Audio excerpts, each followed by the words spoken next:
Hey, everybody, welcome back to a Jersey First TV and the Nader narrative. When did parents become the enemy? The enemy of the state, no less. New Jersey is in the news again, national news, not for good reasons, but because of a fight that we're having with school boards and parents and the Attorney General and the Murphy administration telling us what we as parents deserve to know and not know about our children.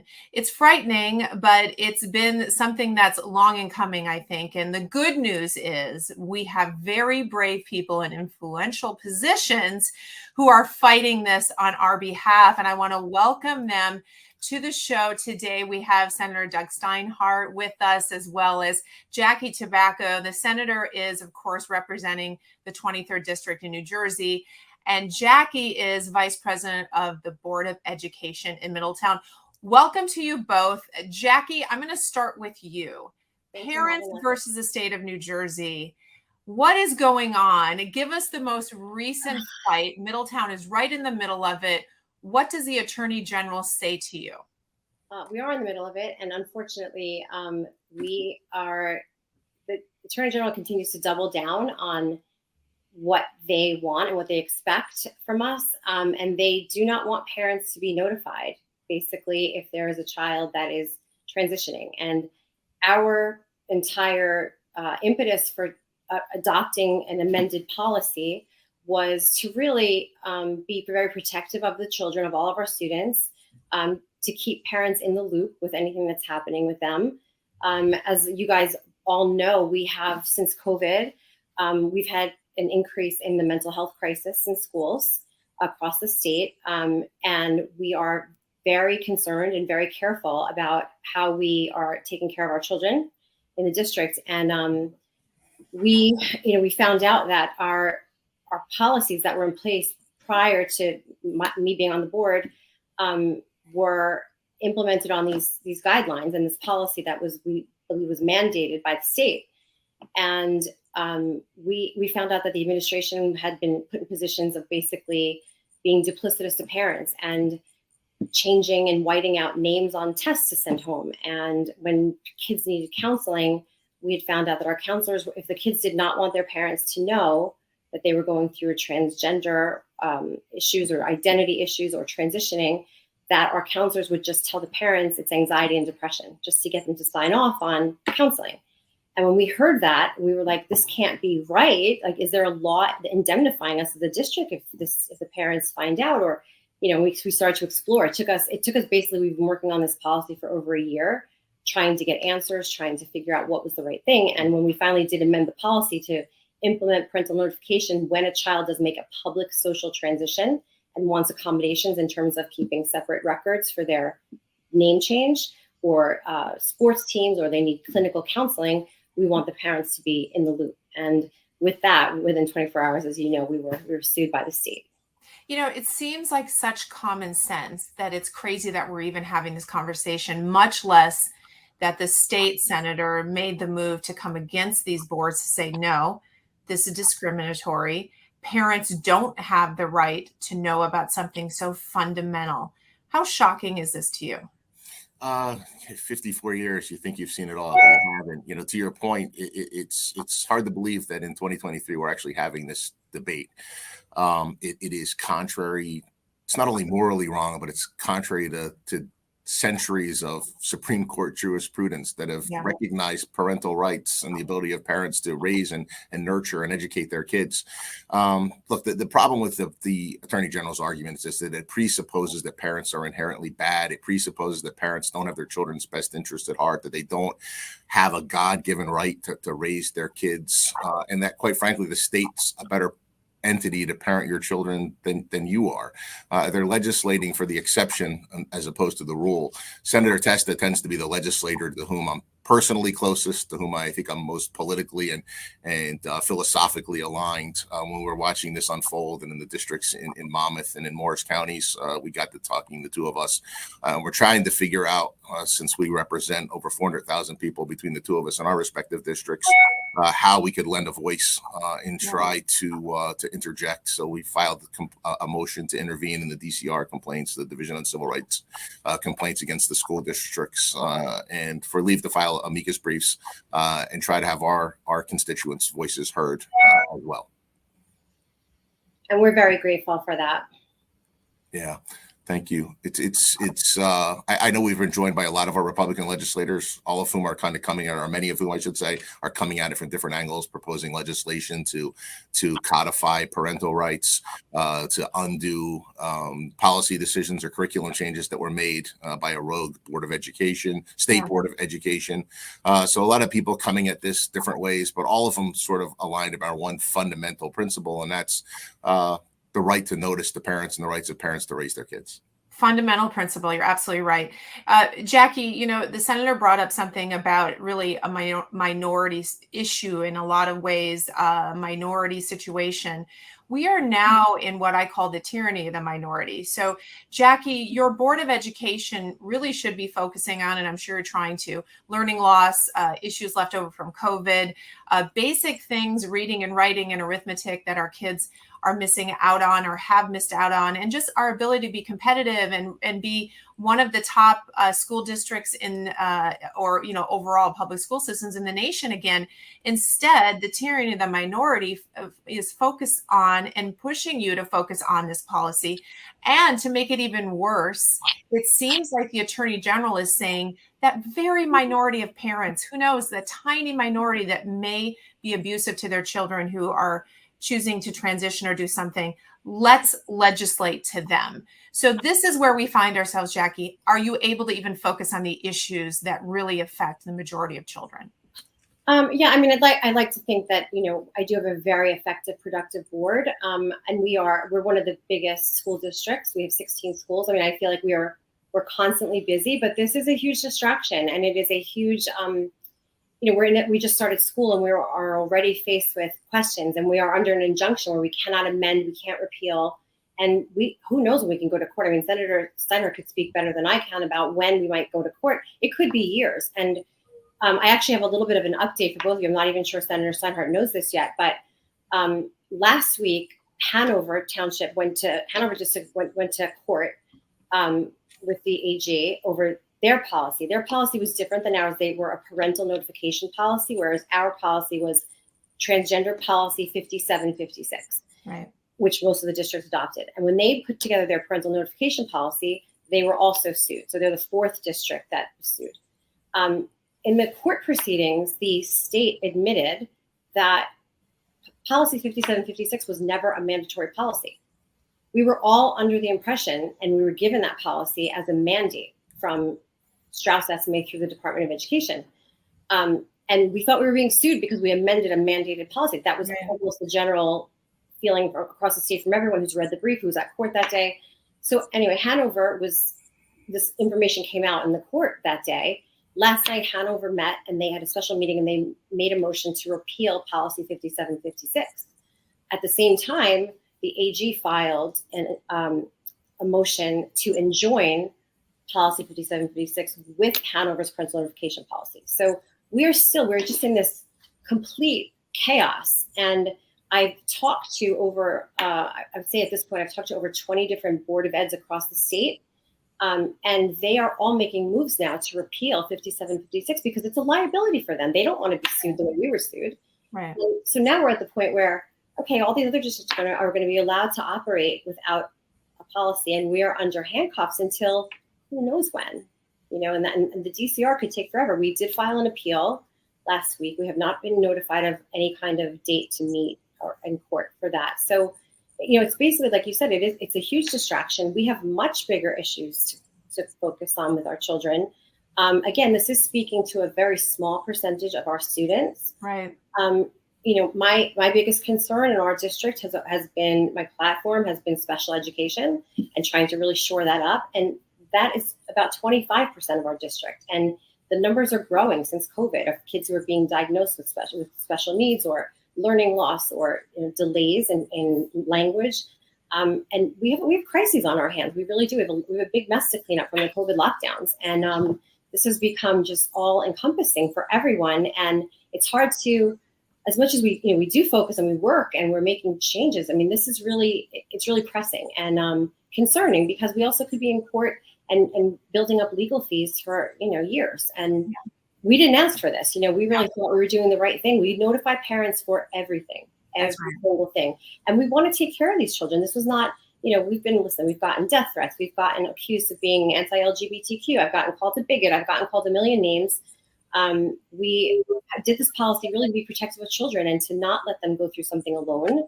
And we notify parents about everything, anything that happens. If a kid falls in the playground and scrapes their knee, the parents get a call immediately. Right. So something as big as this and as tied to mental health as this, for us not to be notifying parents, I think is a huge disservice. And I think it's a dangerous precedent that they're asking us to do. So, Senator, she brings up so many good points.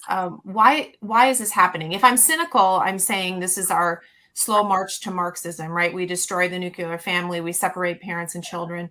But from your point of view, why this? Why now? Why the focus on something that's such a small minority of the entire population? Well, a couple things. First of all, I think that the only way for the AG to form a plausible argument is to do exactly that, is to carve off this tiny portion of the population, right? They want to make it about gender dysphoria or transgenderism in order to focus everyone's attention on it, when in reality it's a much larger, more fundamental legal issue than that, which is the right to parents to raise their children. So that's number one. Number two, it's interesting that you say, why and how did we get here? And you had touched on something a few minutes ago when you mentioned the word COVID. And I think, in my mind, a lot of this started then. The Democrats started testing the waters when we got to the pandemic, and it started with mask mandates, and then it was vaccine mandates, right? And then the government was telling you, what businesses could open and where, and how far away you had to stand from someone, and where you could go, and shutting schools and shutting churches, and telling us who we can associate with and under what circumstances. And it's a long, slippery slope, and a lot of people fell in line. A lot of people conformed, right?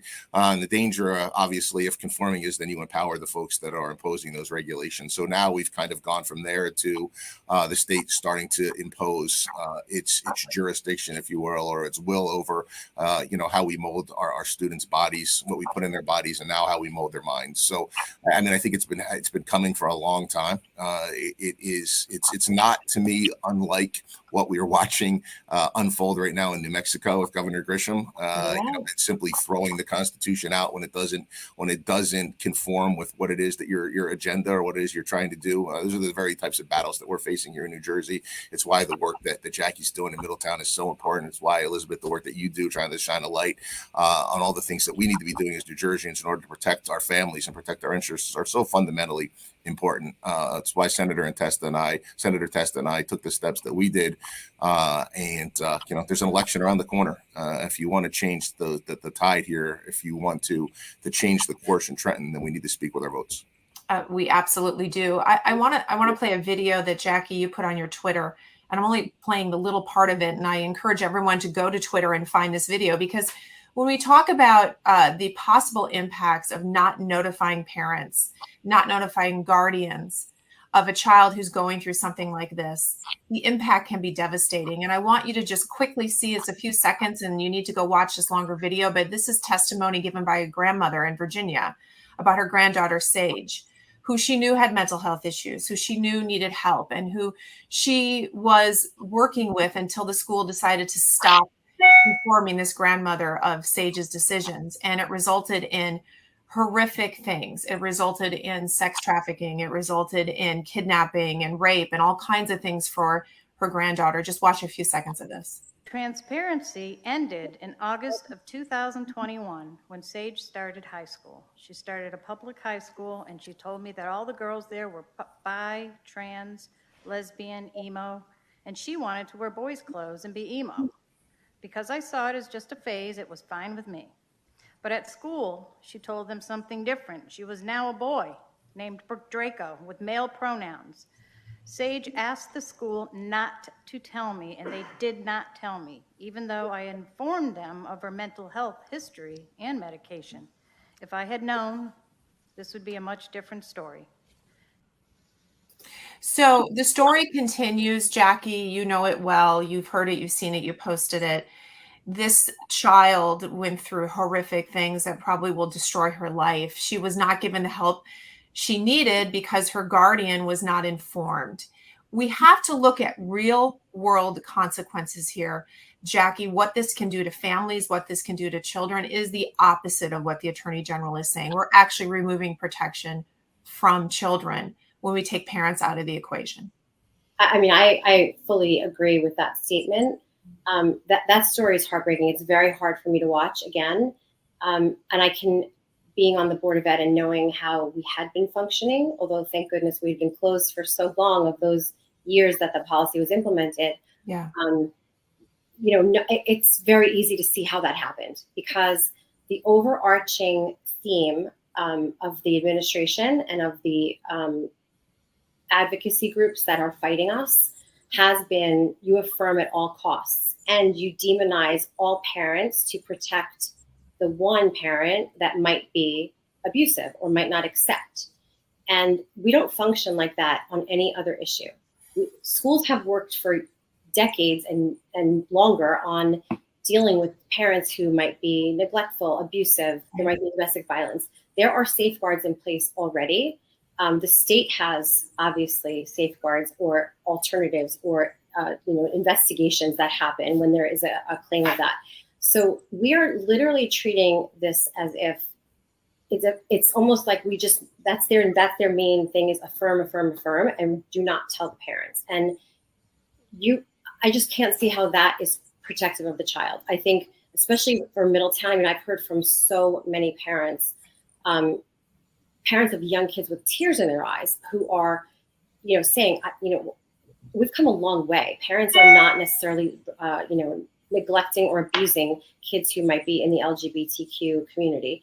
And they all seem to want to have that ability to at least be there to help their child and not have anybody else have more influence over their child than they do. And so the ideology part, I understand, but again, from my perspective, we were not getting into an ideology discussion. We took the state's advice. We said we would accept anything, the child's name, pronouns, bathroom choice, sports team choice, anything that child needed to feel safe and accepted at school. We didn't ask for parental consent. We just wanted the parents in the loop of the conversations. And I think that is the most protective way. We do that with everything else. The parents and the teachers and the staff are a team in schools, and we are a team on every single other topic. So why is this push now for this? I think Senator Steinhardt touched on a good point. I mean, what concerns me as a parent also is the state's language and referring and kids having rights. We don't give kids rights over anything. And parents have rights and responsibilities and accountability to raise their children until they're 18. But we're eliminating that. We're saying these kids have the right. And my answer to that is like, since when? They have no rights. They don't. There's not one other case. They have a right to live a happy, safe life, but they don't have a right to do anything. They can't get a tattoo. They can't get an ear piercing. They can't do anything. They can't. There's nothing they can do. They can't get medical care. They can't. Anything that needs a parent signature. So you can't go on a field trip without a parent. Sign over watching a film in school. Parents have to sign it to the curriculum. Right. Everything gets a parent notification and signature. Yeah. It's now all of a sudden it's like kids have rights and we have to respect those rights. And to me, it's maddening. It's like, where do we stop then? Then is the next push, and I know that everyone's pushing for mental health care in schools. So is the next step that we're going to be able to have kids, sign off on their own medical care. I don't know where this is going. It's just very concerning. And again, this brings back, I've heard from multitudes of parents who were fighting the fight last time with the mask mandates and the vaccine, and who are, I don't want to say medical freedom minded, because they are, but this is more about raising your child and making decisions for your child and what's right for them. And many people did not believe that vaccine was right for their child. And these are the same people who, again, are saying, why is the state constantly looking to take my rights away from me of what decisions I want to make for my child? And so the parents in Middletown are, they're loud. They are loud, and they have not stopped advocating for their children. So we'll see. I don't know where this is going to end up, but well, I think we're headed towards constitutional arguments, definitely, regarding what you said, whether or not children have rights. What kind of rights do they have? Senator, as we wrap up, you, Senator Testa, have stood up. You filed an amicus brief in support of all of this and shining a light on it. We're headed towards elections here in 23. It seems obvious to me that parental rights, there was a Monmouth poll out recently, 77% of New Jersey residents, think that parents should be notified.